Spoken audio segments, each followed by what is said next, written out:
Welcome to T-SAT Aarogyamitra. నేను Tejaswi. Cancer అతి భయంకరమైన వ్యాధి. ఒకప్పుడు పాశ్చాత్య దేశంలోనే ఎక్కువగా వినే ఈ వ్యాధి కోసం ఇప్పుడు మన దేశంలో కూడా చాలా ఎక్కువగా స్ప్రెడ్ అయిపోయింది.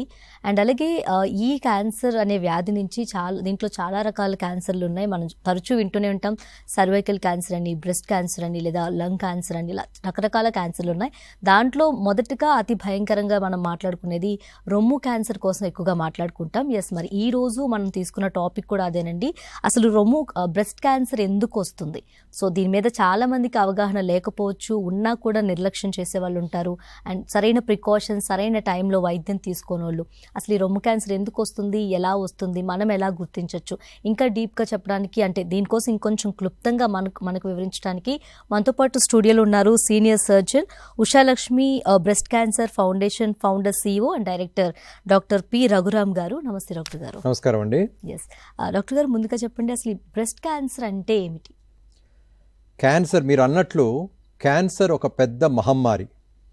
మన దేశంలో ప్రతి సంవత్సరం 14 లక్షల కొత్త క్యాన్సర్ కేసులు నమోదవగా 9 లక్షల మంది క్యాన్సర్ బారిన మరణిస్తున్నారు. రొమ్ము క్యాన్సర్ చూసినట్టయితే గర్భాశయ ముఖద్వార క్యాన్సర్ సంఖ్యని అధిగమించి మొదటో స్థానంలో ఉంది. ప్రతి సంవత్సరం 2 లక్షల మహిళలకి రొమ్ము క్యాన్సర్ నమోదవగా 1,00,000 మంది ఈ రొమ్ము క్యాన్సర్ బారిన మన దేశంలో మరణిస్తున్నారు. అంటే సుమారు ప్రతి 4 నిమిషాలకి ఎవరికో ఒకరికి మన దేశంలో రొమ్ము క్యాన్సర్ నిర్ధారణ అవుతుంది. ప్రతి 8 నిమిషాలకి మన దేశంలో ఎవరో ఒకరు మహిళ రొమ్ము క్యాన్సర్ బారిన మరణిస్తున్నారు. అవగాహన లేకపోవటం వల్ల, జాతీయ స్థాయిలో ఒక robust organised population base screening programme లేకపోవటం వల్ల మన దేశంలో రొమ్ము క్యాన్సర్ గురించి మనం మాట్లాడుకోవటానికి సిగ్గు. అది ప్రధాన కారణం. ఈ కారణాల వల్ల మన దేశంలో 60% కంటే ఎక్కువ సంఖ్యలో రొమ్ము క్యాన్సర్లు ముదిరిపోయిన స్టేజ్లో, అంటే అడ్వాన్స్ స్టేజ్లో గుర్తింపబడుతున్నాయి. అంత అడ్వాన్స్ స్టేజ్లో గుర్తింపబడినప్పుడు వారు ఎక్కువ కాలం బతకరు. సో అంచేత రొమ్ము క్యాన్సర్ అంటే మనం ఇక్కడ మాట్లాడుకుంటున్నాం అవగాహన కల్పించడానికి. There is a fine line అని అంటారు between advocacy and scaring people. So ఇక్కడ మనం భయపెట్టడానికి ఈ ప్రోగ్రాం చేయట్లేదు, అవగాహన తీసుకుని రావడానికి చేస్తున్నాం. నేను చెప్పిన సంఖ్య భయంకరమైన స్టాటిస్టిక్స్, ఇవి నిజాలు.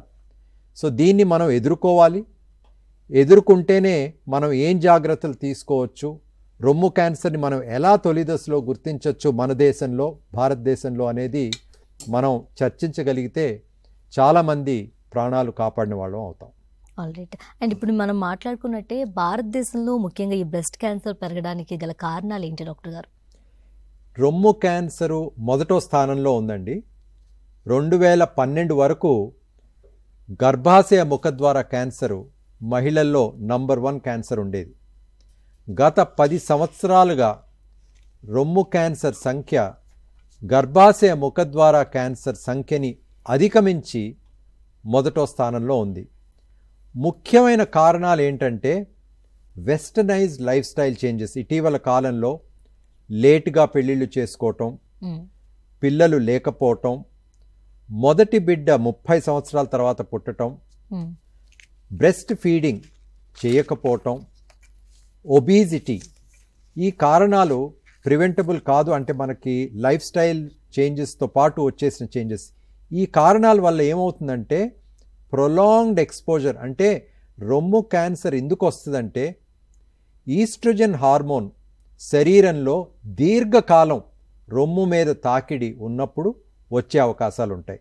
ఇప్పుడు నేను చెప్పిన లైఫ్ స్టైల్ ఫ్యాక్టర్స్ వల్ల దీర్ఘకాలం రొమ్ము మీద ఈస్ట్రోజన్ ప్రభావం ఉండే అవకాశాలు ఉంటాయి. ఇవి కాకుండా అవగాహన కూడా పట్టణ ప్రాంతాల్లో పెరిగింది. అందుచేత రొమ్ము క్యాన్సర్ సంఖ్య, అంటే recorded cases of breast cancer అనేది పెరుగుతా పోతా ఉంది. ఓకే. అండ్ అదేవిధంగా ఈ బ్రెస్ట్ క్యాన్సర్ అంటే ఉంది నిర్ధారణ చేయడానికి ఎలాంటి పరీక్షలు ఉన్నాయి డాక్టర్ గారు?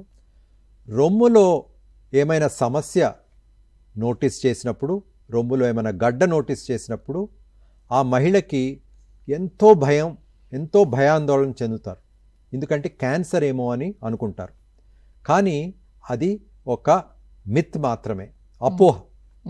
వాస్తవం ఏంటంటే 10 మందికి గనక రొమ్ములో ఏమైనా సమస్య ఉంటే 9 మందికి క్యాన్సర్ ఉండదు. సో ఆ రొమ్ములో వచ్చే సమస్య కానీ గడ్డ కానీ అది క్యాన్సరా క్యాన్సర్ కాదా అని ఎట్లా నిర్ధారించాలి? దానికి ట్రిపుల్ అసెస్మెంట్ అనేది చేయించుకోవాలి. ట్రిపుల్ అసెస్మెంట్ అంటే ఏంటంటే మొట్టమొదటిది రొమ్ములో సమస్య వచ్చినప్పుడు ఆ డాక్టర్ దగ్గరికి వెళ్ళి మాట్లాడటం, కమ్యూనికేషన్, వారి సమస్య చెప్పుకోవటం, పరీక్ష, ఆ డాక్టరు రొమ్ముని పరీక్ష చేయటం, దీన్ని క్లినికల్ బ్రెస్ట్ ఎగ్జామినేషన్ అంటారు. అది ఫస్ట్ కాంపోనెంట్. రెండవ కాంపోనెంటు రొమ్ముకి ఎక్స్రే అంటే మ్యామోగ్రామ్ పరీక్ష, అలాగే రొమ్ముకి అల్ట్రాసౌండ్ స్కాన్ చేయటం. దీన్ని ఈ 2 పద్ధతుల్ని బ్రెస్ట్ ఇమేజింగ్ అంటారు. సో ఇది సెకండ్ కాంపోనెంట్ ట్రిపుల్ అసెస్మెంట్లో. మూడవ కాంపోనెంటు రొమ్ములో ఏమైనా గడ్డ ఉంటే అల్ట్రాసౌండ్ స్కాన్ ఆధ్వర్యంలో కోర్ నీడిల్ బయాప్సీ అంటే నీడిల్ బయాప్సీ చేయటం. ఈ నీడిల్ బయాప్సీ 2 రకాలు. ఒకటి ఫైన్ నీడిల్ ఆస్పిరేషన్ సైటాలజీ అంటారు, అంటే FNAC, అంటే సిరింజ్ పెట్టి సన్న సూది పెట్టి అక్కడి నుంచి సెల్స్ తీస్తారు. అది చేయకూడదు. రొమ్ములో గడ్డ వచ్చినప్పుడు FNAC అనేది చేయకూడదు. గత 2 దశాబ్దాలుగా ఈ FNAC అనేది చేయటం మానేశారు. కాకపోతే చాలా తరచుగా మనం చూస్తుంటాం, రొమ్ములో గడ్డ ఉన్నప్పుడు FNAC చేయించుకుని డాక్టర్ దగ్గరికి వస్తారు. నేను చెప్పేది ఏంటంటే అల్ట్రాసౌండ్ స్కాన్ ఆధ్వర్యంలో కోర్ నీడిల్ బయాప్సీ, అంటే అది కూడా నీడిల్ పరీక్ష, కానీ ఆ రొమ్ములో ఫస్ట్ లోకల్ ఎనస్థీసియా ఇచ్చి, అంటే అక్కడ అక్కడ లోకల్ ఎనస్థీసియా ఇస్తే నమ్నెస్ వస్తుంది. ఆ నమ్ ఏరియాలో నీడిల్ని పంపించి చిన్న ముక్క తీస్తారు. అది ఆపరేషన్ కాదు, దాన్ని కోర్ నీడిల్ బయాప్సీ అంటారు. అంటే క్లినికల్ బ్రెస్ట్ ఎగ్జామినేషన్, రొమ్మును పరీక్ష చేయటం, మ్యామోగ్రామ్ అల్ట్రాసౌండ్, మూడవది అల్ట్రాసౌండ్ స్కాన్ ఆధ్వర్యంలో కోర్ నీడిల్ బయాప్సీ. ఈ 3 ప్రక్రియల ద్వారా ఆ మహిళకి ఆపరేషన్ చేయాల్సిన అవసరం లేకుండా ఖచ్చితంగా రొమ్ములో ఉండే సమస్య క్యాన్సరా క్యాన్సర్ కాదా అని మనం ఖచ్చితంగా నిర్ధారించవచ్చు. చాలాసార్లు రొమ్ములో గడ్డ ఉండంగానే ఆపరేషన్ చేయించుకుంటారు కొంతమంది. అట్లా చేయించుకోకూడదు. రొమ్ములో గడ్డ ఉన్నప్పుడు ట్రిపుల్ అసెస్మెంట్ అనేది చాలా ఎసెన్షియల్. ఈ ట్రిపుల్ అసెస్మెంట్లో ముఖ్యమైనది నేను చెప్పదలుచుకుంది ఏంటంటే కోర్ నీడిల్ బయాప్సీ, FNAC కాకుండా కోర్ నీడిల్ బయాప్సీ అనేది చేయించుకోవాలి. ఆల్ రైట్, ఎస్, చూస్తున్నారు కదండి, వెరీ వెరీ ఇంపార్టెంట్ టాపిక్ మాట్లాడుకుంటున్నాం మనం. అసలు బ్రెస్ట్ క్యాన్సర్ ఎందుకు వస్తుంది అనే టాపిక్ మాట్లాడుకుంటున్నాం. ఈ టాపిక్ పైన మీకు ఎలాంటి క్వశ్చన్స్ ఆర్ డౌట్స్ ఉన్నా వెంటనే మీరు స్క్రీన్పై కనిపిస్తున్న నెంబర్స్కి కాల్ చేయండి, డాక్టర్ గారితో మాట్లాడచ్చు అనమాట. డాక్టర్ గారు, అదేవిధంగా రొమ్ములోని ప్రతి కణిత వ్యాధి నిర్ధారణలో ట్రిపుల్ అసెస్మెంట్ అవసరం అవుతుందా?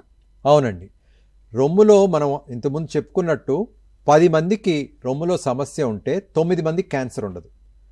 కానీ ఎవరికి క్యాన్సర్ ఉంటుంది, ఎవరికి క్యాన్సర్ ఉండదు అని మనం ఖచ్చితంగా చెప్పాలి అంటే ట్రిపుల్ అసెస్మెంట్ అనేది అబ్సల్యూట్లీ ఎసెన్షియల్ అనమాట. ట్రిపుల్ అసెస్మెంట్ చేయించుకోకుండా జస్ట్ డాక్టర్ పరీక్ష చేసి కానీ ఊరికి ఒక మ్యామోగ్రామ్ చేసి కానీ మనం నిర్ధారణకు రాలేము. ఒక నిర్ధారణకి వచ్చి ఆ మహిళని రీఅష్యూర్ చేయాలి. ఇప్పుడు 10 మందిలో 9 మందికి క్యాన్సర్ లేనప్పుడు వాళ్ళకి రీఅష్యూర్ చేయొచ్చు.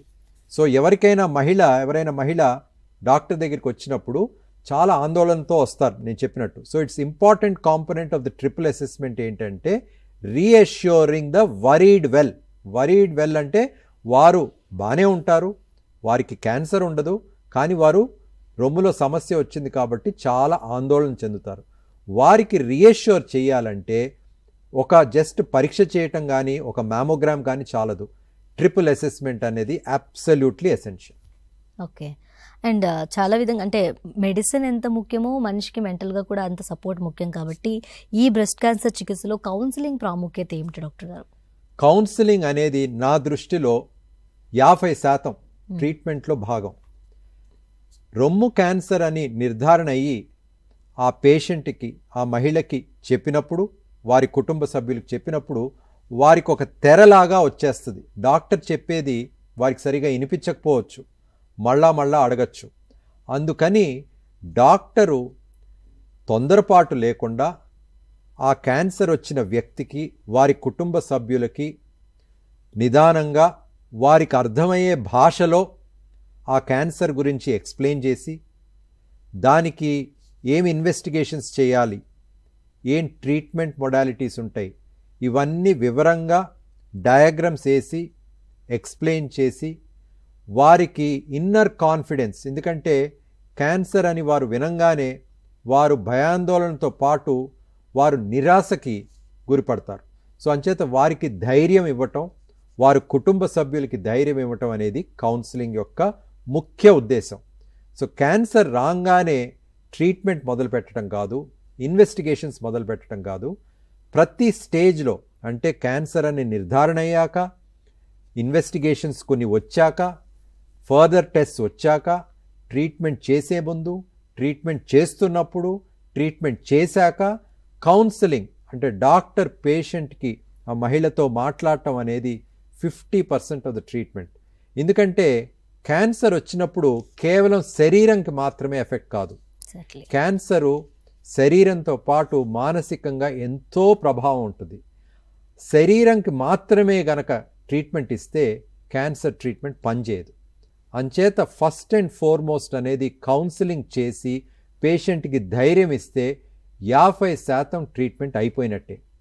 మిగతా 50% ట్రీట్మెంటు కౌన్సిలింగ్ అయిన అనంతరం ఏమి చేయాలో చేస్తాం, కానీ కౌన్సిలింగ్ని స్కిప్ చేసి చేయకూడదు. అందుచేత ఒక డాక్టర్కి గనక టైం లేకపోతే వారి కొలీగ్స్కి, వారి అసిస్టెంట్స్కి కౌన్సిలింగ్ అనేది వారు తప్పకుండా నేర్పించాలి. ఈ కౌన్సిలింగ్ లేకుండా క్యాన్సర్ ట్రీట్మెంట్ అనేది చేయకూడదు. మన దేశంలో చాలా లో ప్రయారిటీ ఇస్తారు ఈ కౌన్సిలింగ్కి. పాశ్చాత్య దేశాల్లో చాలా ఇంపార్టెన్స్ ఇస్తారు. మన దేశంలో కూడా ఈ కౌన్సిలింగ్ అనేది, కమ్యూనికేషన్ స్కిల్స్ అనేది ప్రాధాన్యత ఇవ్వాలనేదే నా కోరిక. కాల్ ఉన్నారు డాక్టర్ గారు. హలో, నమస్తే అండి, మీ పేరు? ఓకే, డాక్టర్ గారితో మాట్లాడండి. నమస్కారం అండి. హలో, నమస్కారం సార్. నా పేరు ఈగ గట్టుమల్లు అండి. చెప్పండి. గట్టుమల్లు. చెప్పండి సార్. డాక్టర్ సార్ నమస్కారం సార్. నమస్కారం సార్. నమస్కారం అండి, చెప్పండి. సార్ నేను మా మిస్సెస్ కు ఒకసారి రైట్ సైడ్ బ్రెస్ట్ లో చిన్న గడ్డ లెక్క వచ్చేది సార్. అయితే ఆ గడ్డను సర్జరీ చేసి బయాప్సీ కూడా చేసినాం. దాంట్లో అది నమస్కారం సార్. సార్ అది మా మిస్సెస్ కు కొంచెం బ్రెస్ట్ లో మన గడ్డ లెక్క వస్తే దాన్ని సర్జరీ చేసి తీసేసినాం సార్. దాన్ని చూస్తే ఏమైతే బయాప్సీ చేసినాం, దాంట్లో బయాప్సీలో ఫ్యాట్ అనేది వచ్చేది సార్. అది ఫైబర్ లెక్క గడ్డ వచ్చింది. అది అప్పటి నుంచి కొంచెం మనిషి కూడా జర వీక్ అవుతుంది. డయాబెటిక్ కూడా 6.9 ప్రైమరీ ఉంది. ఈ మధ్యన ఒకసారి బ్లడ్ టెస్ట్ చేస్తే లింఫోసైట్స్ కూడా 44 వచ్చినాయి. పీసీవీ కౌంట్ కూడా 33 వచ్చింది సార్. ఇది కొంచెం నాకు బాడీలో అదేమన్నా సెల్స్ ఏమన్నా ఉన్నాయా అని ఒకసారి చూద్దామని మీ సలహా తీసుకుంటాను సార్. సో మీరు అడిగిన ప్రశ్నే నేను ఇప్పుడు సమాధానం ఇచ్చాను. గడ్డలో సమస్య వచ్చినప్పుడు ఆపరేషన్ చేయించుకోకూడదు. రొమ్ములో గడ్డ వచ్చినప్పుడు ట్రిపుల్ అసెస్మెంట్ అనేది చేయించుకున్నట్టయితే ఆపరేషన్ అవాయిడ్ చేయవచ్చు. ఇటువంటి ఫ్యాట్ లంప్స్కి ఆపరేషన్ చేయాల్సిన అవసరం లేదు. సో అంచేత ఆపరేషన్ చేయకుండా ట్రిపుల్ అసెస్మెంట్ చేసుకున్నట్టయితే ఆపరేషన్ చేయాల్సిన అవసరం పడేది కాదు. సో అంచేత నేను ముఖ్యంగా మళ్ళా ప్రేక్షకులందరికీ చెప్పదలుచుకుంది ఏంటంటే, మీరు రొమ్ములో గడ్డ గమనించినప్పుడు డాక్టర్ చెప్పినా సరే ఆపరేషన్ చేయకూడదు. ట్రిపుల్ అసెస్మెంట్ అనేది చాలా ఇంపార్టెంట్. ఈ ట్రిపుల్ అసెస్మెంట్ ద్వారా ఆపరేషన్ చేయాల్సిన అవసరం లేకుండా రొమ్ములో ఉన్న కణితి క్యాన్సరా కాదా అని మనం ఖచ్చితంగా నిర్ధారించవచ్చు. మీరు అడిగిన ప్రశ్నకి ఆపరేషన్ అయిపోయింది కాబట్టి ఫ్యాటే ఉంది కాబట్టి దాని గురించి వరి అవ్వాల్సిన అవసరం లేదు. థ్యాంక్ యూ అండి, థ్యాంక్ యూ. అండ్ డాక్టర్, అదేవిధంగా ఈ బ్రెస్ట్ క్యాన్సర్కి చేసే ఆధునిక చికిత్సలు ఏమిటి డాక్టర్ గారు? సో రొమ్ములో క్యాన్సర్ వచ్చినప్పుడు నేను చెప్పినట్లు ట్రిపుల్ అసెస్మెంట్ అయిన అనంతరం, క్యాన్సర్ అని నిర్ధారణ అయ్యాక, కౌన్సిలింగ్ అయిన అనంతరం స్టేజింగ్ అనేది చేయించుకోవాల్సిన అవసరం ఉంటుంది. అంటే క్యాన్సర్ వచ్చినప్పుడు ఎక్కడికైనా స్ప్రెడ్ అయ్యే అవకాశం ఉంటుంది. అంటే క్యాన్సర్, రొమ్ములో క్యాన్సర్ వచ్చినప్పుడు ఊపిరితిత్తులకు కానీ, కడుపులో ఉండే లివర్కి కానీ, ఎముకలకి కానీ, మెదడుకి కానీ వెళ్ళే అవకాశం ఉంటుంది. అది ఎక్కడికైనా వెళ్ళిందా లేదా అని కొన్ని సందర్భాల్లో తెలుసుకోవాల్సిన అవసరం ఉంటుంది. ఆ స్టేజింగ్ అయిన అనంతరం ఒక మల్టీ డిసిప్లినరీ టీమ్, అంటే ఒక డాక్టరే కాదు, ఒక సర్జనే కాదు, surgeon, radiologist, pathologist, medical oncologist, radiation oncologist, plastic surgeon అవసరమైతే అందరూ కూర్చుని ఆ పేషెంట్కి ఏ ట్రీట్మెంట్ ఇస్తే కరెక్ట్గా ఉంటుంది అనేది పర్సనలైజ్డ్ ట్రీట్మెంట్ చేయాల్సిన అవసరం ఉంటుంది. సో సర్వసాధారణంగా రొమ్ము క్యాన్సర్ వచ్చినప్పుడు శస్త్రచికిత్స, రెండవది మందులతో అంటే కీమోథెరపీ ఇవ్వటం, మూడవది రేడియేషన్ థెరపీ ఇవ్వటం, నాలుగవది ట్యాబ్లెట్ రూపంలో హార్మోన్ థెరపీ ఇవ్వటం, ఐదవది టార్గెటెడ్ థెరపీ కొంతమందికి ఇవ్వాల్సిన అవసరం ఉంటుంది. సో ఇది అందరికీ అన్నీ ఇవ్వాల్సిన అవసరం లేదు. సో క్యాన్సరు వచ్చినప్పుడు నేను చెప్పినట్లు అల్ట్రాసౌండ్ ఆధ్వర్యంలో కోర్ నీడిల్ బయాప్సీ చేసినప్పుడు అది క్యాన్సర్ ఉందా లేదా అని తెలియటంతో పాటు దాని గ్రేడ్, క్యాన్సర్ యొక్క గ్రేడ్ తెలిసే అవకాశం ఉంటుంది ఆ కోర్ బయాప్సీ శాంపుల్లో. అంతేకాకుండా ఈ క్యాన్సరు హార్మోన్ సెన్సిటివ్ క్యాన్సరా, హార్మోన్ సెన్సిటివ్ కాని క్యాన్సరా, అంటే oestrogen receptor, progesterone receptor positive క్యాన్సరా కాదా అని తెలిసే అవకాశం ఉంటుంది. అంతేకాకుండా HER2 అనే ప్రోటీన్ ఉన్నదా ఆ క్యాన్సర్ సెల్స్లో లేదా అని తెలుసుకోవచ్చు. ఈ అన్నిటి ద్వారా మనకి ఎన్నో విషయాలు తెలుస్తాయి. అంచేత ఈ విషయాలన్నీ సమకూర్చుకుని ఒక మల్టీ డిసిప్లినరీ టీం ఆ పేషెంట్కి ఏం ట్రీట్మెంట్ ఇవ్వాలనేది నిర్ధారణ చేయటం జరుగుతుంది. ఆల్ రైట్, ఎస్, చూస్తున్నారు కదండి, బ్రెస్ట్ క్యాన్సర్ అసలు ఎందుకు వస్తుంది అనే టాపిక్ కోసం మనం మాట్లాడుకుంటున్నాం. సో ఈ టాపిక్ పైన మీకు ఎలాంటి క్వశ్చన్స్ ఆ డౌట్స్ ఉన్నా, ఇంకేమైనా మాట్లాడాలనుకుంటే స్క్రీన్పై కనిపిస్తున్న నెంబర్స్కి కాల్ చేయొచ్చు, మీరు డాక్టర్ గారితో మాట్లాడచ్చు అనమాట. అండ్ అదేవిధంగా డాక్టర్ గారు, భారతదేశంలో క్యాన్సర్ సమూహం అనేది పెరుగుతుందా? రొమ్ము క్యాన్సరు మన దేశంలో క్యాన్సర్తో పాటు మన దేశంలో ముఖ్యంగా లంగ్ క్యాన్సరు, రొమ్ము క్యాన్సరు మొదటో స్థానంలో ఉంది. క్యాన్సర్ సంఖ్య రాను రాను పెరుగుతూ పోతూ ఉంది. నేను చెప్పిన కారణాల వల్ల అది ఒక పెద్ద మహమ్మారి అయిపోయింది. సో ఈ క్యాన్సర్ని మనం ఎదుర్కోవాలంటే తొలి దశలో మనం గుర్తించగలగాలి. మనం అన్ని క్యాన్సర్ని తొలి దశలో మనం గుర్తించలేం. ముఖ్యంగా ప్యాంక్రియాస్ క్యాన్సర్ కానీ, స్టమక్ క్యాన్సర్ కానీ, ఊపిరితిత్తు క్యాన్సర్ కానీ తొలి దశలో గుర్తించలేం. కానీ రొమ్ము క్యాన్సర్ని, గర్భాశయ ముఖద్వార క్యాన్సర్ని, నోటి క్యాన్సర్ని చాలా తొలి దశలో గుర్తించవచ్చు. మనం రొమ్ము క్యాన్సర్ని, మనం గర్భాశయ ముఖద్వార క్యాన్సర్ని, నోటి క్యాన్సర్ని తొలి దశలో గనక గుర్తిస్తే ఎన్నో జీవితాలు మనం కాపాడగలిగిన వాళ్ళు అవుతాం. అవగాహన దానికి చాలా ఇంపార్టెంట్ టూల్. ఓకే, అండ్ అదేవిధంగా భారతదేశంలో రొమ్ము క్యాన్సర్ ఎంత సాధారణం డాక్టర్ గారు? రొమ్ము క్యాన్సర్ మనం ఇంతకుముందు చెప్పినట్టు మన దేశంలో 2 లక్షల మహిళలకి రొమ్ము క్యాన్సర్ ప్రతి సంవత్సరం నమోదవగా 1,00,000 మంది రొమ్ము క్యాన్సర్ బారిన మరణిస్తున్నారు. అంటే ఇద్దరికి గనక రొమ్ము క్యాన్సర్ నిర్ధారిస్తే ఒక మహిళ రొమ్ము క్యాన్సర్ వల్ల మరణిస్తున్నారు. అవగాహన లేకపోవటం వల్ల, జాతీయ స్థాయిలో ఒక రొబస్ట్ స్క్రీనింగ్ ప్రోగ్రాం ఉన్నప్పటికీ అది ఎఫెక్టివ్గా లేకపోవటం వల్ల రొమ్ము క్యాన్సరు ముదిరిపోయిన స్టేజెస్లో మనం గుర్తించడం వల్ల రొమ్ము క్యాన్సర్ బారిన చాలామంది మహిళలు మరణిస్తున్నారు మన దేశంలో. అండ్ అలాగే ఈ రొమ్ము క్యాన్సర్ ఎక్కడి వరకు వ్యాపిస్తుంది అంటారు? అసలు ఎక్కడికి వ్యాపిస్తుంది ఇది? మనం చెప్పుకున్నట్లు 4 చోట్లకి రొమ్ము క్యాన్సర్ వ్యాపించగలదు. ఒకటి ఊపిరితిత్తులకి అంటే లంగ్స్కి, రెండవది కడుపులో ఉండే లివర్కి, మూడవది ఎముకలకి, నాలుగవది బ్రెయిన్కి. సో ఈ 4 చోట్లకి వెళ్ళొచ్చు. అంటే అడ్వాన్స్ స్టేజ్లో ఉన్నప్పుడు ఇవి క్యాన్సర్ స్ప్రెడ్ అయ్యే అవకాశం ఉంటుంది. తొలి దశలో ఉన్నప్పుడు స్ప్రెడ్ అయ్యే అవకాశం ఉండదు. ఓకే, అండ్ ఈ క్యాన్సర్ స్పెషలిస్ట్ని అడిగే అవకాశం ఉన్న ప్రశ్నలు ఏమిటి డాక్టర్ గారు మనం అడగాల్సినవి? అది మంచి ప్రశ్న అడిగారండి. క్యాన్సర్ అనే నిర్ధారణ అయ్యాక ఆ మహిళ కౌన్సిలింగ్ యొక్క భాగంలో ముఖ్యంగా వారు ధైర్యం ఇచ్చాక ఆ మహిళ డాక్టర్ని తప్పకుండా ప్రశ్నలు అడగాలి. ఆ అడిగిన ప్రశ్నల్ని డాక్టరు విసుక్కోకుండా సమాధానాలు ఇవ్వాలి. ఏం క్వశ్చన్స్ అడగచ్చు? ఆ క్యాన్సర్ గురించి అడగచ్చు. ఆ క్యాన్సర్ ఫస్ట్ క్వశ్చను వాళ్ళు అడిగేది చాలామంది, ఇది చాలా ప్రమాదమా, లైఫ్కి డేంజరా కాదా అనేది ఫస్ట్ క్వశ్చన్ అడుగుతారు. రెండవది ఇది ఎక్కడికైనా స్ప్రెడ్ అయిందా లేదా అనేది అడుగుతారు. తర్వాత రొమ్ము క్యాన్సర్ వచ్చినప్పుడు రొమ్మంతా తొలగించాల్సిన అవసరం ఉందా, తొలగిస్తే ఎక్కువ కాలం బతుకుతామా అనేది అదొక ప్రశ్న అడుగుతారు చాలామంది. తర్వాత రొమ్ము క్యాన్సర్ చికిత్స భాగంగా కీమోథెరపీ ఇచ్చినప్పుడు జుట్టు రాలిపోతుంది. అది మహిళలకి ఎవరికైనా సైకలాజికల్గా చాలా ఇంపాక్ట్ ఉంటుంది. సో అంచేత దానికి సంబంధించిన క్వశ్చన్స్ అడగచ్చు.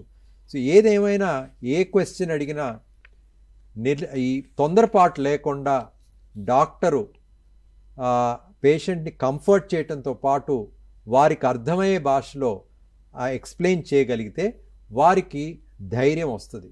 ధైర్యం వచ్చినట్టయితే క్యాన్సర్ని జయించడానికి చాలా కీలకమైన విషయం ఇది. సో అంచేత ఈ క్వశ్చన్ ఆన్సర్ అంటే కౌన్సిలింగ్, కమ్యూనికేషన్ అనేది చాలా ఇంపార్టెంట్. ఓకే.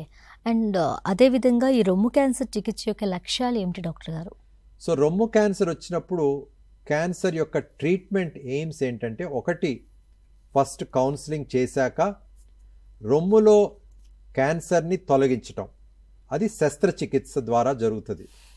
సో ఈ శస్త్రచికిత్స భాగంగా అంటే నేను చెప్పినట్లు క్యాన్సర్ అని నిర్ధారణ అయ్యాక ఒక మల్టీ డిసిప్లినరీ టీమ్ ఒపీనియన్ తీసుకోవటం జరుగుతుంది. ఈ క్యాన్సర్ తొలి దశలోనే గుర్తించామా లేకపోతే అడ్వాన్స్ స్టేజ్లో గుర్తించామా? తొలి దశలో గుర్తిస్తే ట్రీట్మెంట్ యొక్క ఆప్షన్స్ కొంచెం వేరేగా ఉంటాయి. అడ్వాన్స్ స్టేజ్లో గుర్తిస్తే ట్రీట్మెంట్ కొంచెం వేరేగా ఉంటుంది. మన దేశంలో అవగాహన లేకపోవటం వల్ల నేను చెప్పినట్లు 60% కంటే ఎక్కువ సంఖ్యలో అడ్వాన్స్ స్టేజ్లో అంటే లోకలీ అడ్వాన్స్డ్ బ్రెస్ట్ క్యాన్సర్ అంటారు. అంటే రొమ్ము క్యాన్సరు 5 సెంటీమీటర్ల కంటే ఎక్కువ ఉన్నప్పుడు దాన్ని లోకలీ అడ్వాన్స్డ్ బ్రెస్ట్ క్యాన్సర్ అంటాం. చాలామంది మన దేశంలో అట్లా లోకలీ అడ్వాన్స్డ్ బ్రెస్ట్ క్యాన్సర్తో వస్తారు. అట్లా వచ్చినప్పుడు కీమోథెరపీ ముందు ఇచ్చి ఆ కణితిని తగ్గించి తర్వాత ఆపరేషన్ చేయటం జరుగుతుంది. తొలి దశలో గుర్తించినప్పుడు అంటే క్యాన్సర్ చిన్నగా ఉన్నప్పుడు మొదటే శస్త్రచికిత్స చేయటం జరుగుతుంది. సో నేను చెప్పినట్లు మల్టీ డిసిప్లినరీ టీమ్ అనేది చాలా ఇంపార్టెంట్. ఆ ఒపీనియన్ తీసుకున్నాక ట్రీట్మెంట్లో యొక్క ముఖ్యమైన కాంపోనెంట్ ఏంటంటే శస్త్రచికిత్స. రొమ్ములో క్యాన్సర్ వచ్చినప్పుడు శస్త్రచికిత్స చేయటం జరుగుతుంది. శస్త్రచికిత్స 2 భాగాలుగా మనం డివైడ్ చేయొచ్చు. రొమ్ముకి శస్త్రచికిత్స, చంకలో ఉండే లింఫ్ గ్లాండ్స్కి శస్త్రచికిత్స. ఎందుకంటే రొమ్ము క్యాన్సర్ వచ్చినప్పుడు మొట్టమొదట క్యాన్సర్ వెళ్ళగలిగేది చంకలోని లింఫ్ గ్లాండ్స్కి. సో అంచేత శస్త్రచికిత్స మనం మాట్లాడుకునేటప్పుడు ఈ 2 భాగాలుగా మనం మాట్లాడాలి. రొమ్ములో శస్త్రచికిత్స మళ్ళా 2 రకాలు. ఒకటి రొమ్ముని మొత్తం తొలగించటం, దానిని మాస్టెక్టమీ అంటారు. రెండవది రొమ్ముని తొలగించాల్సిన అవసరం లేకుండా కేవలం ఆ రొమ్ములో ఉండే గడ్డ చుట్టూ నార్మల్ టిష్యూని తీయటం, దానిని వైడ్ లోకల్ ఎక్సిషన్ అంటారు. సో ఇట్లా రొమ్ములో కణితిని మాత్రమే తీసే ప్రక్రియ ద్వారా తప్పకుండా ఆ పేషెంట్కి తెలవాల్సింది ఏంటంటే ఆపరేషన్ తర్వాత రేడియోథెరపీ అనేది తప్పనిసరిగా తీసుకోవాల్సిన అవసరం ఉంటుంది.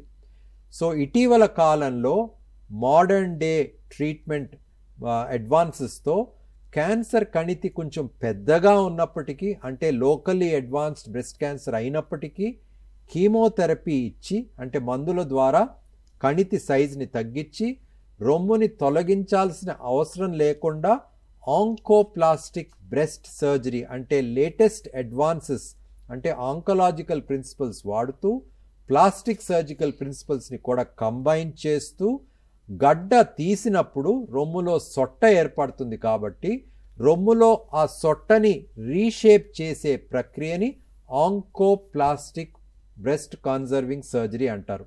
అంటే రొమ్ములో గడ్డ తీసినప్పుడు పెద్ద సొట్ట ఉంటే అది మహిళకి చాలా ఆందోళన కలుగుతుంది. ప్రతిరోజు అది ఈస్థెటిక్గా కాస్మెటిక్గా లేనప్పుడు ఒక పెద్ద సొట్ట ఉన్నప్పుడు అసలు బాగా ఉండదు. సైకలాజికల్గా చాలా ఇంపాక్ట్ ఉంటుంది. అంచేత ఇటీవల కాలంలో అంటే గత 20 సంవత్సరాల్లో వచ్చిన అడ్వాన్సెస్లో ఈ ఆంకోప్లాస్టిక్ సర్జరీ పద్ధతుల ద్వారా రొమ్ములో గడ్డ తీసినప్పటికీ సొట్ట పడకుండా సొట్టని రీషేప్ చేయొచ్చు. ఇది రొమ్ములో ఉండే శస్త్రచికిత్స యొక్క ట్రీట్మెంట్ మొడాలిటీ నేను చెప్పింది.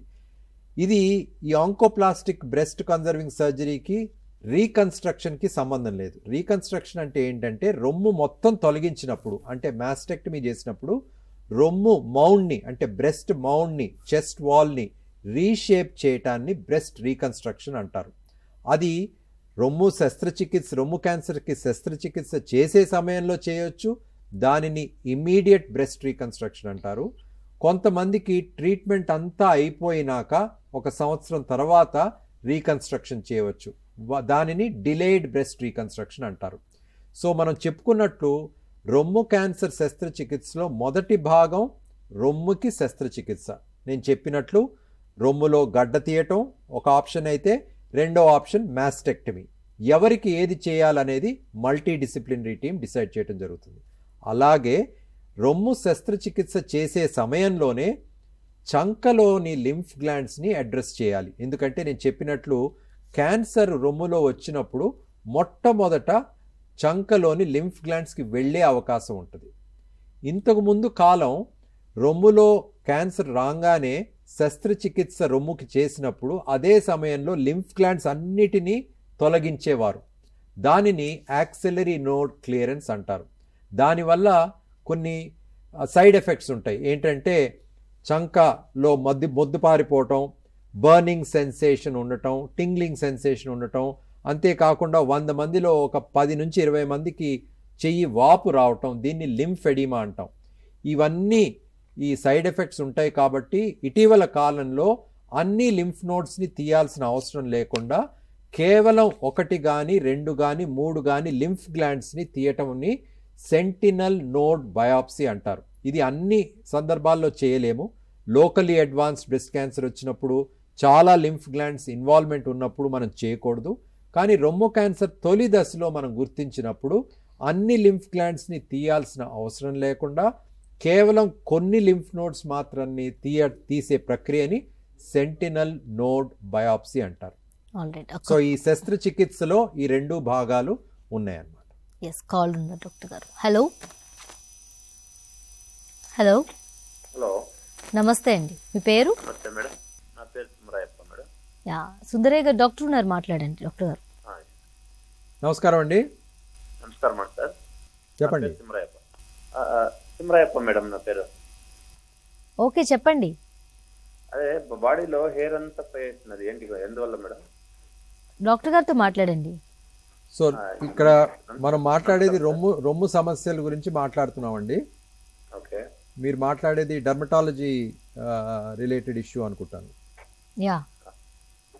థ్యాంక్ యూ అండి, థ్యాంక్ యూ. అండ్ అదేవిధంగా డాక్టర్ గారు, రొమ్ము క్యాన్సర్ చికిత్సకు అందుబాటులో ఉన్న పద్ధతులు ఏమిటి అసలు? సో నేను చెప్పినట్లు రొమ్ము క్యాన్సర్ వచ్చినప్పుడు శస్త్రచికిత్స మొదటి భాగం అయితే, కీమోథెరపీ రెండవది, మూడవది రేడియోథెరపీ, నాలుగవది హార్మోన్ థెరపీ, ఐదవది టార్గెటెడ్ థెరపీ. సో ఈ 5 ట్రీట్మెంట్ మొడాలిటీస్ని మల్టీ డిసిప్లినరీ టీమ్ అనేది డిసైడ్ చేయటం జరుగుతుంది. ఈ మల్టీ డిసిప్లినరీ టీమ్ డెసిషన్ మేరకు ఆ పేషెంట్కి పర్సనలైజ్ ట్రీట్మెంట్ ఇస్తూ ఏది ఇస్తే కరెక్ట్గా పనిచేస్తుంది, ఏది ఇస్తే ఉపయోగపడుతుందని తెలుసుకుని అది ఆ ట్రీట్మెంట్ ఎక్స్ప్లెయిన్ చేసి పేషెంట్కి ఇవ్వటం జరుగుతుంది. ఎస్, బ్రెస్ట్ క్యాన్సర్ ఎందుకు వస్తుంది అనే టాపిక్ కోసం మనం మాట్లాడుకుంటున్నామండి. సో ఈ టాపిక్ పైన మీకు ఎలాంటి డౌట్స్ ఆర్ క్వశ్చన్స్ ఉన్నా వెంటనే స్క్రీన్పై కనిపిస్తున్న నెంబర్స్కి కాల్ చేయొచ్చు, మీరు డాక్టర్ గారితో మాట్లాడచ్చు అనమాట. అండ్ డాక్టర్ గారు, మనం ఇంతకుముందు మాట్లాడుకున్నట్టు ఈ శస్త్రచికిత్సలో ఏముంటుంది డాక్టర్ గారు అసలు?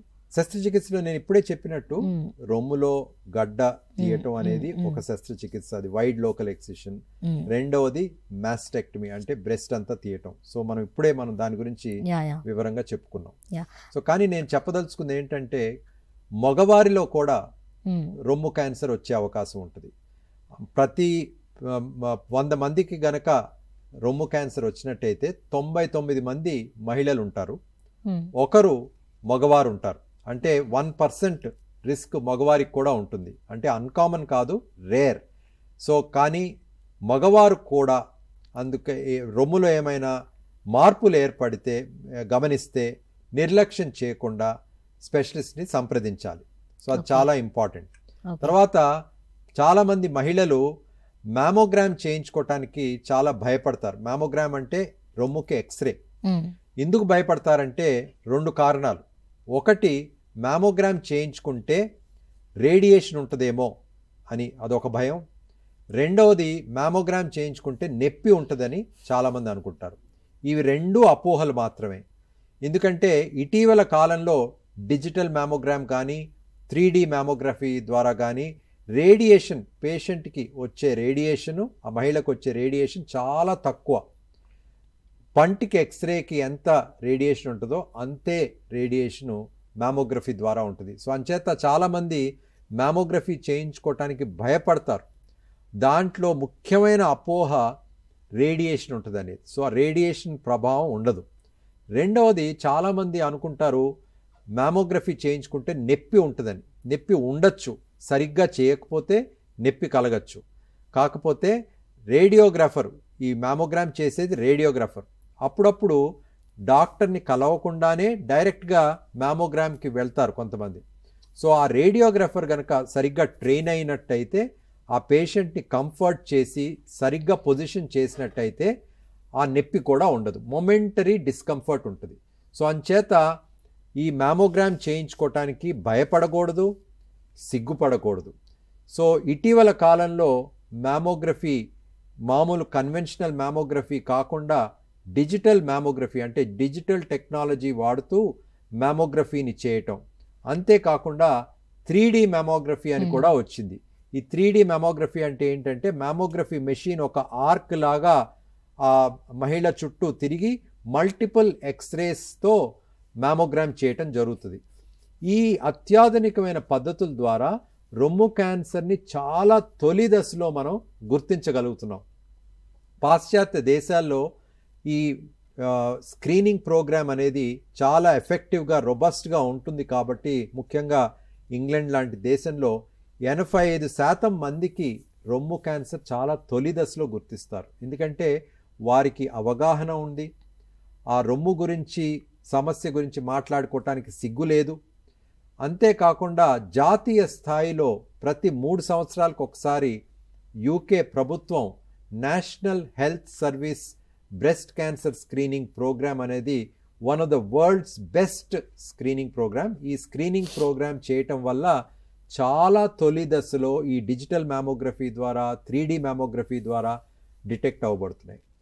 మన దేశంలో పట్టణ ప్రాంతాల్లో గత 17 సంవత్సరాలుగా ఉషాలక్ష్మి రొమ్ము క్యాన్సర్ ఫౌండేషన్ చేసే ఎన్నో కార్యక్రమాల ద్వారా, అవగాహన కార్యక్రమాల ద్వారా ప్రజల్లో చైతన్యం రావటంతో పాటు, అవగాహన రావటంతో పాటు సిగ్గు కూడా బాగా తగ్గింది. సో అంచేత పట్టణ ప్రాంతాల్లో చాలామంది స్క్రీనింగ్కి వెళ్తున్నారు.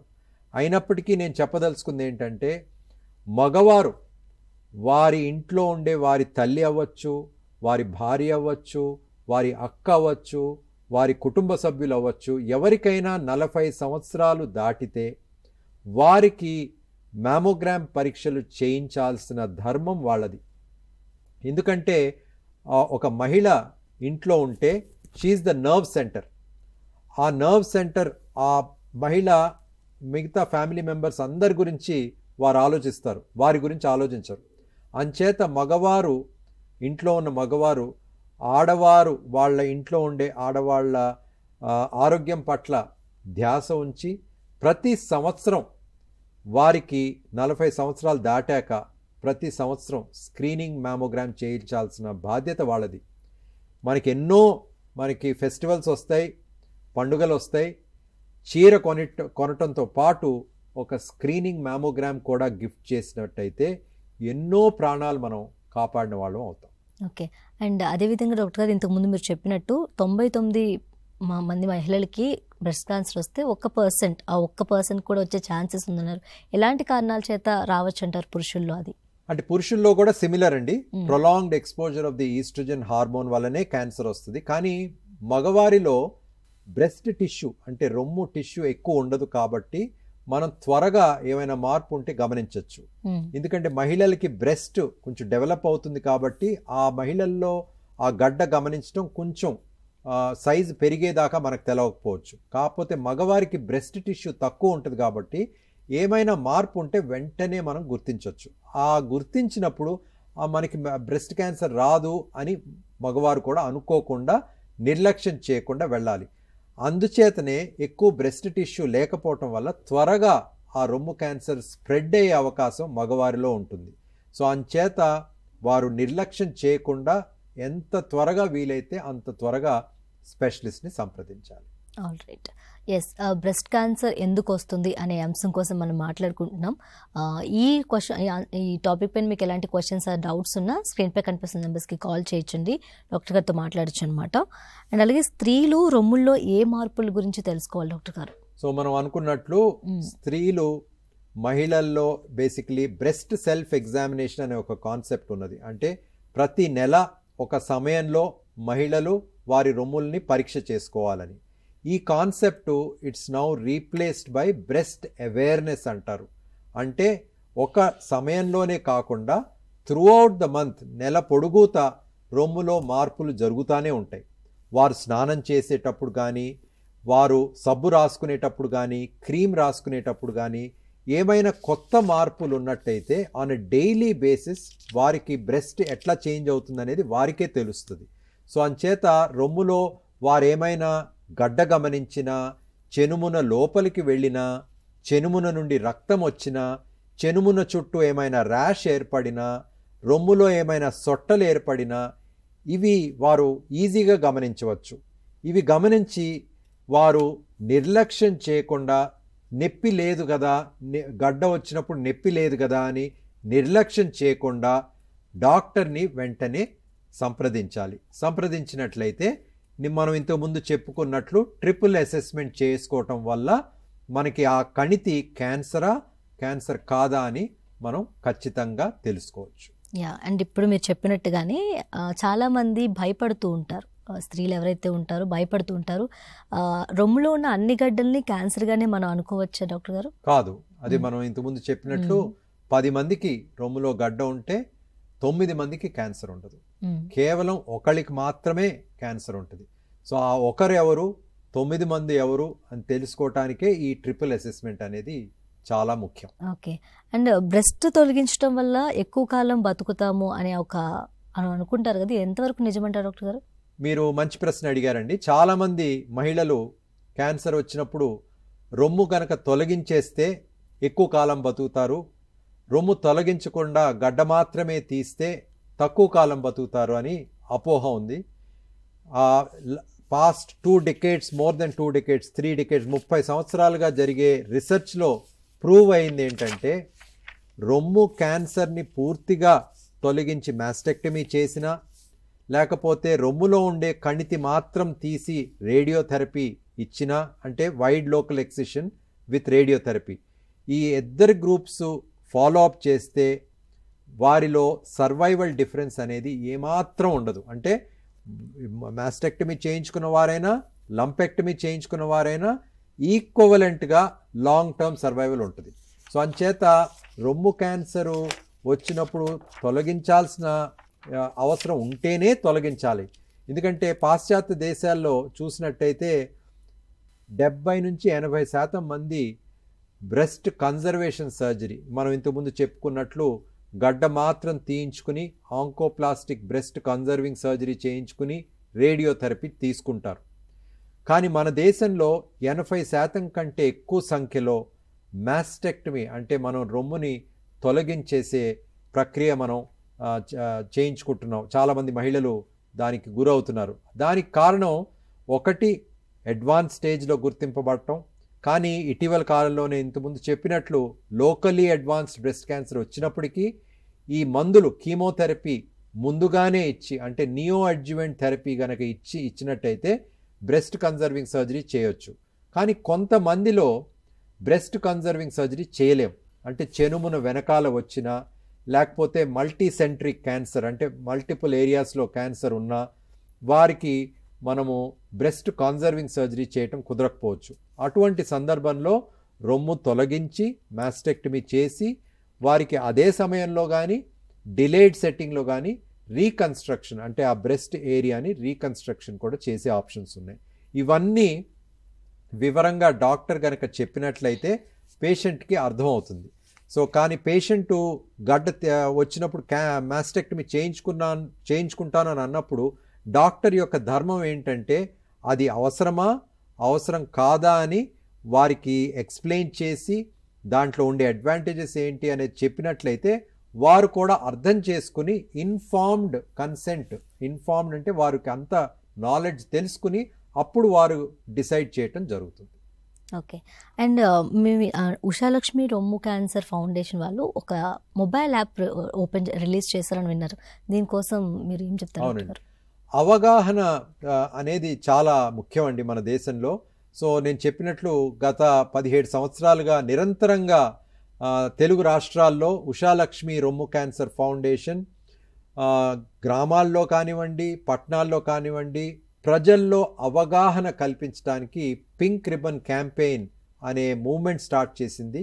ఈ పింక్ రిబన్ క్యాంపెయిన్ ద్వారా అక్టోబర్ నెలలో ప్రతి సంవత్సరం పింక్ రిబన్ వాక్ అనేది అంటే రొమ్ము క్యాన్సర్ బాధితులు, రొమ్ము క్యాన్సర్ వచ్చిన వారు, రొమ్ము క్యాన్సర్ వారి కుటుంబ సభ్యులు, దాని తర్వాత ప్రజానీకం కూడా ప్రతి అక్టోబర్లో బ్రెస్ట్ క్యాన్సర్ అవేర్నెస్ వాక్ అనేది 2007లో మొదలుపెట్టాం. దాని తర్వాత అక్టోబర్లో వేరియస్ మాన్యుమెంట్స్ మన చార్మినార్ అవనివ్వండి, Buddha statue, legislative assembly, American consulate, KIMS hospital, various hospitals, తర్వాత వేరియస్ బిల్డింగ్స్ని మాన్యుమెంట్స్ని మేము పింక్ కలర్గా ఒక నైట్లో ఇల్యూమినేట్ చేయడం జరుగుతుంది. ప్రపంచంలో ఏ సిటీలోనూ హైదరాబాద్ నగరం తప్పిస్తే ఇంక ఏ సిటీలోనూ ఒకే రాత్రి ఇన్ని మాన్యుమెంట్స్ పింక్ కలర్ అంటే రొమ్ము క్యాన్సర్ అవగాహనకి చిహ్నం. సో రొమ్ము క్యాన్సర్ వచ్చిన వారికి ధైర్యం ఇవ్వటం దాని యొక్క ఇంపార్టెన్స్, అది పింక్ రిబన్ క్యాంపెయిన్ అనేది. ఈ క్యాంపెయిన్తో పాటు మన ప్రధానమంత్రి గారు ఇనిషియేట్ చేసిన డిజిటల్ ఇండియా మూవ్మెంట్ని ఇన్స్పైర్ అయ్యి ఉషాలక్ష్మి రొమ్ము క్యాన్సర్ ఫౌండేషను ఇన్ఫర్మేషన్ బుక్లెట్స్ అంటే ప్రతి aspect of the breast health అంటే రొమ్ము క్యాన్సరే కాదు, రొమ్ము క్యాన్సర్ కాకుండా మనం అనుకున్నట్టు 9 మందికి క్యాన్సర్ ఉండదు. ఆ క్యాన్సర్ కాని సమస్యల గురించి, రొమ్ము క్యాన్సర్ సమస్యల గురించి వివరంగా ప్రజానీకానికి అర్థమయ్యే భాషలో బుక్లెట్స్ తీసుకుని రావటం జరిగింది. ఈ డిజిటల్ ఇండియా క్యాంపెయిన్ మొదలయ్యాక ఈ ఇన్ఫర్మేషన్ అంతా ఒక మొబైల్ యాప్ రూపంలో ఇన్ఫర్మేషన్ని సమకూర్చాం. కేవలం తెలుగులోనూ ఇంగ్లీష్లోనూ కాకుండా మన దేశంలో ఉండే 11 భాషలు, ఇంగ్లీషు 12 భాషల్లో ఈ మొబైల్ యాప్లో మా ఇన్ఫర్మేషన్ సమకూర్చి ఈ మొబైల్ యాప్లో ఉండే ఇన్ఫర్మేషన్ని ఫ్రీగా డౌన్లోడ్ చేయగలిగే అవైలబిలిటీ అంటే గూగుల్ ప్లే స్టోర్ కానీ యాప్ స్టోర్లో కానీ ఫ్రీగా అది డౌన్లోడ్ చేసే అవకాశం కూడా ప్రపంచంలో మొట్టమొదటిసారి ఒక మొబైల్ యాప్ బ్రెస్ట్ హెల్త్ కోసం 12 భాషల్లో ఉషాలక్ష్మి రొమ్ము క్యాన్సర్ ఫౌండేషన్ ముందుకు తీసుకుని వచ్చింది. ఇది అమితాబ్ బచ్చన్ గారు 2017లో లాంచ్ చేయడం జరిగింది. గత 6 సంవత్సరాలుగా ఎంతమందో ఈ యాప్ని డౌన్లోడ్ చేశారు. ఈ యాప్ పేరు ABCs of breast health, ABCs of breast health. ఈ యాప్ని ఫ్రీగా డౌన్లోడ్ చేసుకోవచ్చు. అంచేత మనం ఇప్పుడు చెప్పుకున్న చాలా విషయాలు, ఏ ప్రశ్నలు డాక్టర్ని అడగాలి, రొమ్ములో వస్తే ఏం చేయాలి, రొమ్ములో వస్తే ఆపరేషన్ ఎందుకు చేసుకోకూడదు, తర్వాత ప్రతి aspect of the breast cancer management గురించి, బినైన్ బ్రెస్ట్ డిసీజ్ అంటే క్యాన్సర్ కాని సమస్యల గురించి వివరంగా మీకు అర్థమయ్యే భాషలో ఇది 12 భాషల్లో 11 భాషల్లో మన భారతదేశంలో ఉండే 11 భాషలతో పాటు 12 భాషల్లో ఇది తీసుకుని వచ్చాం ముందుకి. ఈ యాప్ని ప్రజానీకం డౌన్లోడ్ చేసుకున్నట్లయితే వారు ఇన్ఫార్మ్డ్గా అంటే వారు బెటర్ ప్రిపేర్డ్గా డాక్టర్ దగ్గరికి వెళ్లే ముందు అవుతారనేదే ఆశ. ఎస్. అండ్ డాక్టర్ గారు, ఈ బ్రెస్ట్ క్యాన్సర్ అనేది ఎవరిలో ఎక్కువగా వస్తుంది, అసలు ఎందుకు వస్తుంది? అంటే ఆహారపు అలవాట్లు అంటారా లేకపోతే ఏంటి అసలు? అంటే మన లైఫ్ స్టైల్ చేంజెస్ వల్ల మనం చాలా వరకు క్యాన్సర్ కేసెస్ చూస్తున్నాం. క్యాన్సర్ కూడా ఒక లైఫ్ స్టైల్ డిసీజ్ అయిపోయింది. మనం చెప్పుకున్న కారణాలతో పాటు మనం అనుకునేది ఏంటంటే మనకు ఒక బీపీ కానీ డయాబెటీస్ కానీ ఎట్లా అయితే లైఫ్ స్టైల్ డిసీజ్ అయిపోయిందో క్యాన్సర్ కూడా ఒక లైఫ్ స్టైల్ డిసీజ్ అయిపోయింది. సో అంచేత ప్రివెంటివ్ ఆంకాలజీ అనేది ఇప్పుడు చాలా ఇంపార్టెంట్. అంటే మనం మన లైఫ్ స్టైల్ని మాడిఫై చేసుకుని ఎంత వీలైతే మాడిఫై చేసుకుని హెల్తీ డయట్ తీసుకుని స్ట్రెస్ ఎక్కువ తీసుకోకుండా రెగ్యులర్గా ప్రతిరోజు 30 నిమిషాలు అట్లీస్ట్ ఎక్సర్సైజ్ చేసి హెల్తీగా ఉన్నట్లయితే బాడీతో పాటు మైండ్ని కూడా మనం కామ్ చేసే మెడిటేషన్ కానీ యోగా కానీ చేసినట్లయితే ఎన్నో లైఫ్ స్టైల్ డిసీజెస్ని మనం దూరంగా ఉంచవచ్చు. క్యాన్సర్ కూడా ఒక లైఫ్ స్టైల్ డిసీజ్ కాబట్టి ఈ హెల్తీ లైఫ్ స్టైల్ వల్ల మనము క్యాన్సర్ని కొంతవరకు ప్రివెంట్ చేయొచ్చు అనేది అనుకుంటున్నాను. ఎస్ అండ్ అలాగే ఈ బ్రెస్ట్ క్యాన్సర్ అనేది ఎర్లీ స్టేజ్లోనే ఎలా గుర్తించవచ్చు డాక్టర్ గారు? సో మనకు బ్రెస్ట్ క్యాన్సర్ వచ్చినప్పుడు అర్లీ స్టేజ్లో గుర్తించడాన్ని స్క్రీనింగ్ అంటారు. అంటే మహిళ కానీ డాక్టర్ కానీ ఫీల్ అవ్వకుండా ఉండే స్టేజ్లో డిటెక్ట్ చేయటాన్ని బ్రెస్ట్ క్యాన్సర్ స్క్రీనింగ్ అంటాం. ఈ స్క్రీనింగ్లో ముఖ్యంగా మోస్ట్ ఇంపార్టెంట్ కాంపోనెంట్ ఏంటంటే మ్యామోగ్రామ్, అంటే రొమ్ముకి ఎక్స్రే. 40 సంవత్సరాలు పైబడిన మహిళలు ప్రతి సంవత్సరం or at least once in 2 years చేయించుకున్నట్టయితే డాక్టర్ కానీ మహిళ కానీ ఫీల్ అవ్వకుండా ఉండే స్టేజ్లో చాలా తొలి దశలో మనం రొమ్ము క్యాన్సర్ని గుర్తించవచ్చు.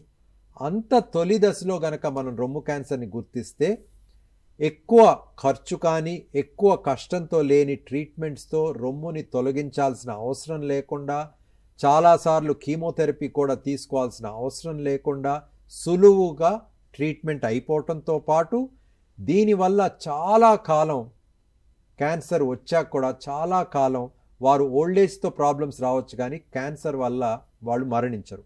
అందుకే స్క్రీనింగ్ అనేది చాలా ఇంపార్టెంట్.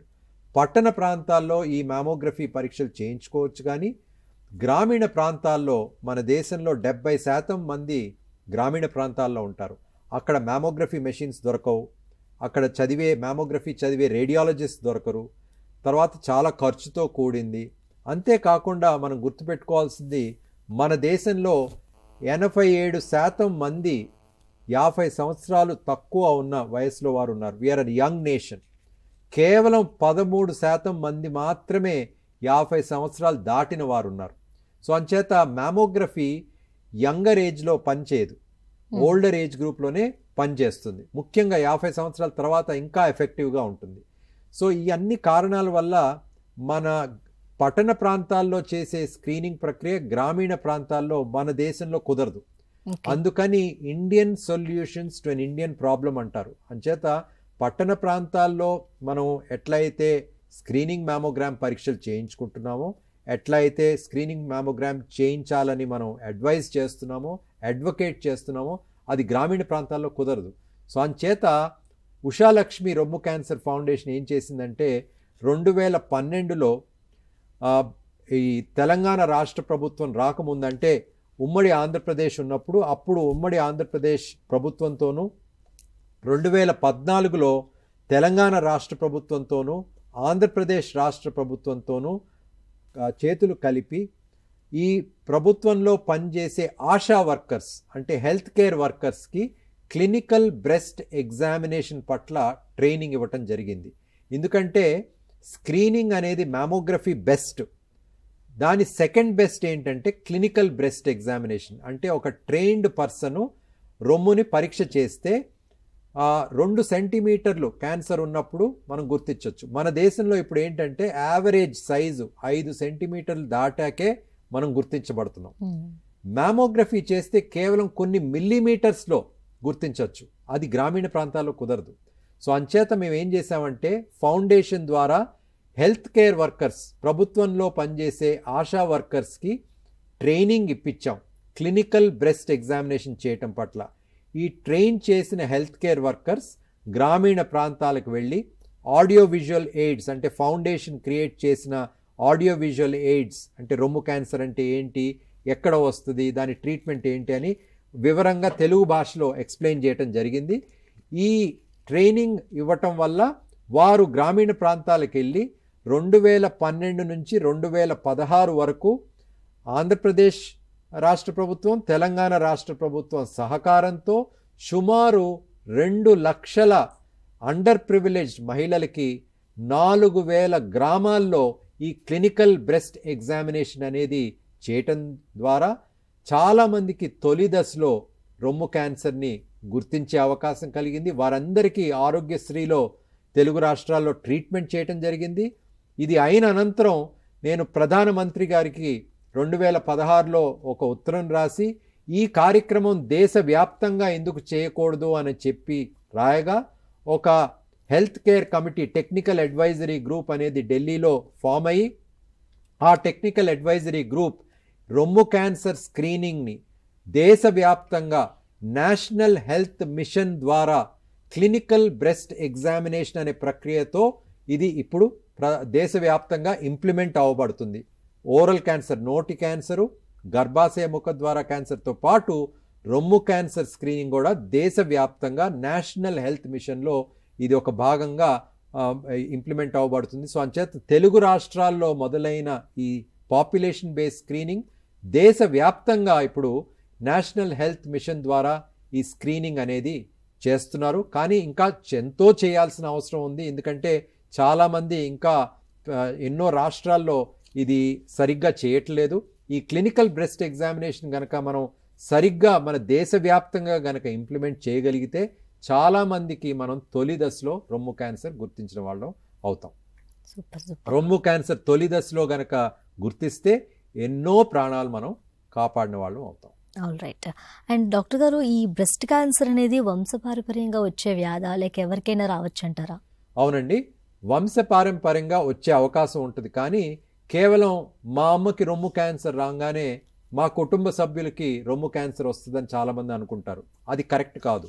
జన్యుపరంగా ఎవరికి వస్తుందంటే 100 మందిలో 5 నుంచి 10% మందికి జన్యుపరంగా అంటే BRCA1, BRCA2 అనే జీన్స్లో ఉండే అబ్నార్మాలిటీస్ ద్వారా కొంతమందికి వచ్చే అవకాశం ఉంటుంది.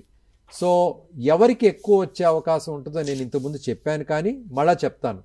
దగ్గర కుటుంబ సంబంధికుల్లో 40 సంవత్సరాల లోపు రొమ్ము క్యాన్సర్ వచ్చినా, లేకపోతే దగ్గర కుటుంబ సంబంధికుల్లో 2 కంటే ఎక్కువ మందికి రొమ్ము క్యాన్సర్ వచ్చినా, రొమ్ము క్యాన్సరు, అండాశయ క్యాన్సరు దగ్గర కుటుంబ సంబంధికుల్లో వచ్చినా, మగవారిలో రొమ్ము క్యాన్సరు దగ్గర కుటుంబ సంబంధికుల్లో వచ్చినా, ఇవి ఉన్నప్పుడు తప్పకుండా జన్యుపరంగా వస్తుందని కాదు, కానీ ఇవి ఉన్నప్పుడు జెనెటిక్ కౌన్సిలింగ్ చేసుకుని ఒక జెనెటిక్ టెస్ట్ చెయ్యాలా లేదా అనేది డాక్టర్తో కూర్చుని చేయటం ద్వారా ఆ టెస్ట్ చేస్తే దాని ఇంప్లికేషన్స్ ఏంటి అనేది ఎక్స్ప్లెయిన్ చేయించుకున్నాక మాత్రమే ఈ జెనెటిక్ టెస్ట్ అనేది చేయించుకోవాలి. ఎందుకంటే చాలామంది హాస్పిటల్స్లో కానీ డయాగ్నోస్టిక్ సెంటర్స్లో కానీ వెల్నెస్ ప్యాకేజెస్తో పాటు ఈ జెనెటిక్ టెస్ట్ కూడా కొంతమంది చేయించుకుంటున్నారు. అట్లా చేయించుకోకూడదు. స్ట్రాంగ్ ఫ్యామిలీ హిస్టరీ, నేను ఇప్పుడు చెప్పిన స్ట్రాంగ్ ఫ్యామిలీ హిస్టరీ ఉన్నప్పుడు మాత్రమే, అది కూడా జెనెటిక్ కౌన్సిలింగ్ చేయించుకున్నాక, జెనెటిక్ టెస్ట్ యొక్క ఇంప్లికేషన్స్ గురించి తెలుసుకున్నాక మాత్రమే ఈ జెనెటిక్ టెస్ట్ అనేది చేయాల్సిన అవసరం ఉంటుంది ఇటువంటి వారికి. అంతేగాని ఎవరికైనా రొమ్ము క్యాన్సర్ వస్తే వారి అమ్మకి వస్తే వారికి కూడా వస్తుందని అనుకోకూడదు. అది స్పొరాడిక్.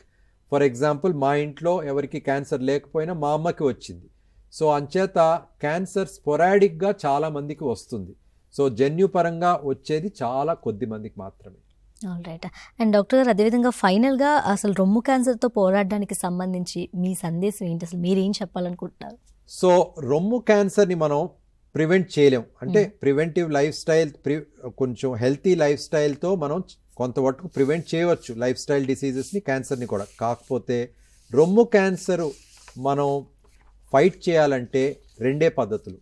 ఒకటి, ప్రతి మహిళ ఏ వయసైనా అవనివ్వండి, తమ రొమ్ములు యందు అవగాహన ఉండి ఏమైనా మార్పు గమనించినట్లయితే నిర్లక్ష్యం చేయకుండా వెంటనే స్పెషలిస్ట్ని సంప్రదించాలి. రెండవది, 40 సంవత్సరాలు పైబడిన ప్రతి మహిళ ప్రతి సంవత్సరం స్క్రీనింగ్ మ్యామోగ్రామ్ పరీక్షలు చేయించుకోవాలి. ఈ 2 పద్ధతుల ద్వారా రొమ్ము క్యాన్సర్ని తొలి దశలో గుర్తించవచ్చు. తొలి దశలో రొమ్ము క్యాన్సర్ని గుర్తిస్తే మనం రొమ్ము క్యాన్సర్ని జయించవచ్చు. All right. Yes, thank you so much doctor గారు. అంటే చాలా క్లుప్తంగా అండ్ చాలా ఇన్ఫర్మేటివ్గా ఉంది మీరు చెప్పిందంతా కూడా. And thank you so much. Thank you. Yes, చూసారు కదండి బ్రెస్ట్ క్యాన్సర్ ఎందుకు వస్తుంది, సో దీంతోపాటు మనం తీసుకోవాల్సిన ప్రికాషన్స్, దానికోసం ఉన్న చికిత్సలు అన్నీ కూడా చాలా క్లుప్తంగా వివరించారు డాక్టర్ గారు. అండ్ ఇది వాళ్ళ ఆరోగ్య మిత్ర. నమస్తే.